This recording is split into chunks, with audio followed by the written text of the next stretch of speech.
All right, well, it's mid-July here in southern Iowa, and Max and I got some great news this morning. The landowner actually gave us permission to plant this plot that I'm standing in right now. And as you can tell, we got our work cut out for us.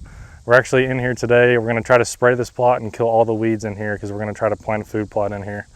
We're really excited about it. This farm is actually not very big. It's only about 100 acres, and there's only one draw running through the middle of it, and it's pretty much surrounded all by tillable ag. So we don't have very many food plot options. But I just want to take a little bit of time today to tell you guys kind of my thought process of why I chose the location I did for this food plot. The first reason we chose this location is because Max and I don't have any farm equipment at all. So we wanted a kind of a poor man style plot. So we wanted something that was ideally less than an acre. So that left us with two different options. One option being what we're in right now, and the second option being a plot that's just north of the draw that I'm standing next to. The reason we didn't pick option number 2 is just because it's not secluded at all. You can actually see it from the road, and Max and I didn't think it'd be a very logical place to hunt.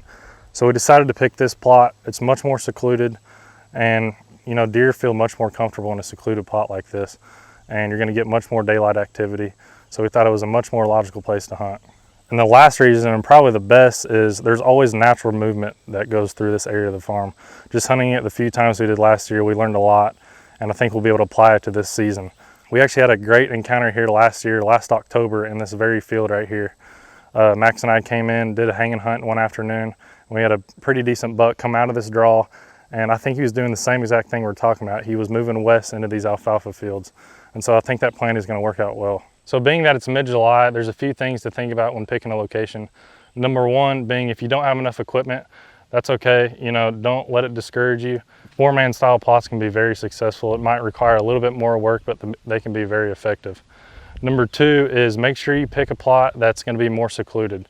That's going to allow you to have better daylight activity, get better daylight pictures, and it's going to allow you to have much more success. And number three is make sure you put the plots where the deer are already moving through, just like this example right here.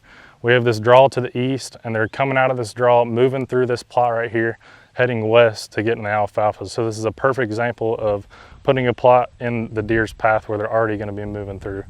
So good luck on planting these plots this fall. Stay safe, and I hope you guys have a great season.